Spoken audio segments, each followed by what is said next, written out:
I need an intro. An intro. Hey y'all, my name is Kimberly B, as you can clearly see below, and I want to thank you for tuning in to this video.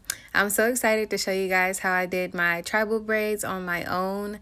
It was a little challenging, I ain't gonna lie, but honestly it's doable. If I can do it, you can do it too, like Everest.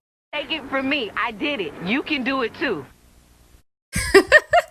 Okay, I'm being extra, but anyways though, this is perfect if you need something that's low maintenance, if you're going on vacation, etc., yada yada. Let's get into it.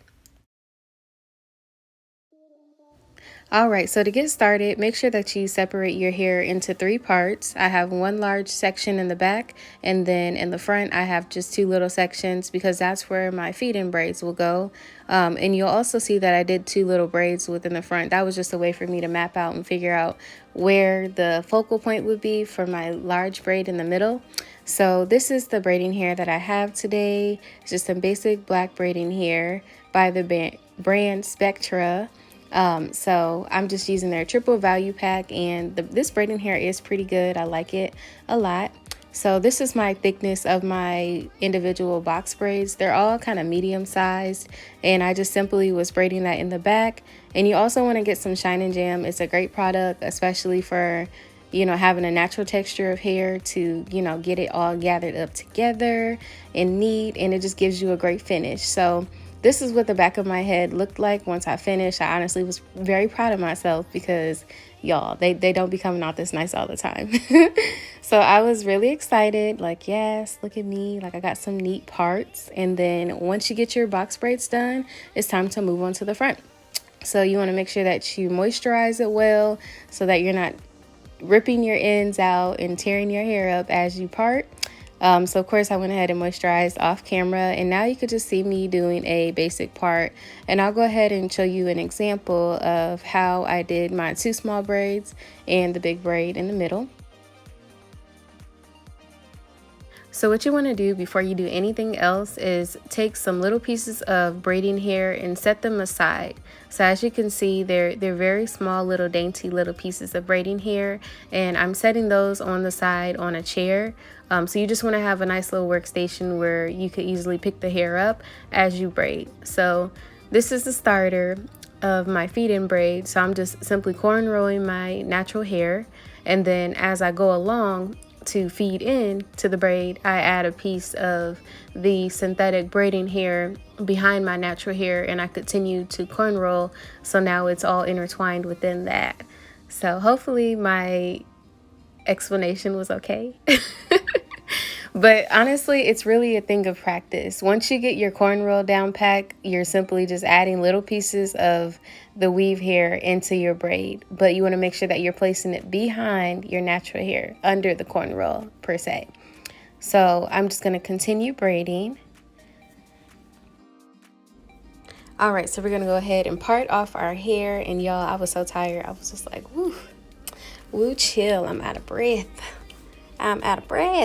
Okay, so now I'm just going ahead and doing the same thing on the other side, where I start off with a cornrow, and then as I go down a little bit, you just want to go ahead and add another piece of that small braiding hair into your cornrow and keep on braiding until you get down. So as far as these 2 little ones on the side, I just let them stay like small and skinny because my plan was to add it to that big one in the middle that I'm making.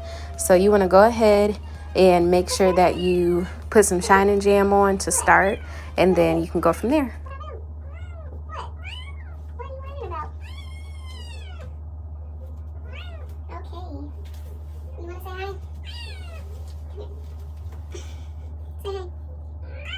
Bye.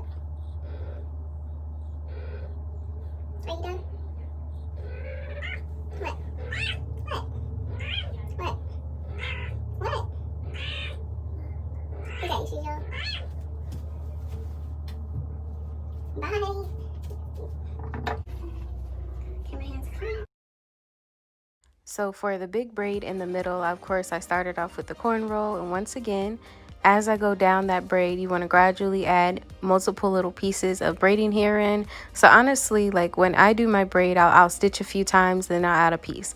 stitch a few times and add a piece. So you could really add it in as you feel it's necessary. And then towards the end, what I did was I combined those two little braids along with the big braid in the middle, and then I just kept braiding down. And then as well too, once you get off of your actual scalp and you continue to braid, you still want to add hair in to get the desired thickness. So my goal was to make my the ends of my braids relatively similar to the back of my head with all of those box braids, so that of course it looks uniform in the end. So I was going for like a smallish medium size of braid as I continued to braid down. So without further ado, I'll just allow you guys to continue watching me in that process, so y'all could, I guess, get the gist of how I go about it.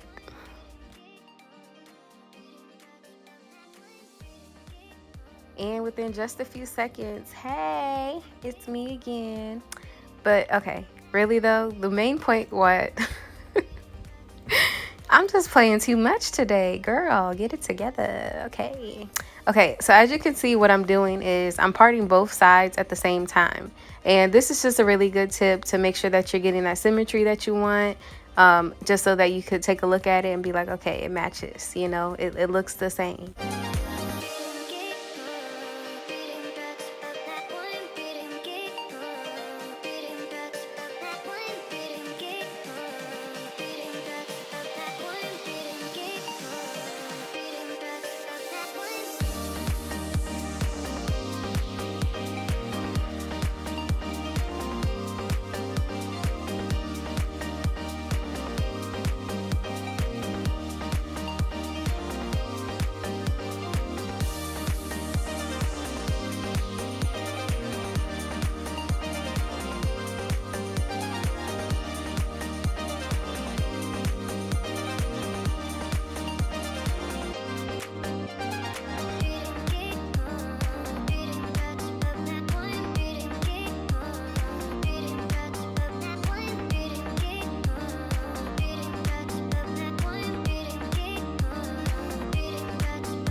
By the way, I got a little PSA. I might be calling myself out for no reason, and y'all might just be watching this and not peeping, but you might see a little bit of armpit and a little bit of armpit hair throughout the video. I was looking back at this like, oh my gosh, we gotta get it together coming on the YouTube like this.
Alright, you guys, so this is just me finishing up the last of a braid on one side, and then of course I had a whole nother side to do, but you're literally going to be doing the same method and then just focusing on making your parts look symmetrical. Other than that, it's just corn rolling and adding in your hair. So this little, I think it's like olive miracle or something like that. I don't recommend it. Please don't get this kind, because it honestly seemed like it just made my natural hair want to fluff up even more when it's already kind of like hard to manage. But yes, so as you can see, you want to take some type of a mousse, and honestly I would recommend the Lotta Body Wrap Me mousse, not the one that I use. So you would just have to look it up, Lotta Body Wrap Me Mousse, if I'm saying it right. But yeah, I would recommend the Lotta Body one, not the one that I use. And then I'm just taking some Gorilla Snot, and you also want to mix it with just a tad bit of water, but you know, don't use too much Gorilla Snot because it will definitely get crusty on you if you do too much. And I just did my edges using my little edges brush. Man, my edges look so dang on good that day. Like, I wish I had a good edges day each day. Oh my gosh. But you want to make sure that you go ahead and get you some jewels and jazz it on up, you know, like that. This is like the best part, you know, like just like looking at it all come together, like with your jewels. And I got them at my local beauty supply, and you know, I also got some of the little ringlet ones that I could just cuff on there too. And then as well, like, you know, the little rings, they were probably like 99 cents, $1, probably like $1.50 at most, like, you know, for all of those little things. And they could be at any local beauty supply. So this is the finished look, you guys. If you made it this far, I want to just say thank you so much for watching. I do appreciate everybody that has been viewing and subscribing, because I've been off of the channel for a few months, but I'm back and I'm better. So we're almost at 10K. I thank you all once again. Subscribe if you want, and I'll see you next time. Bye.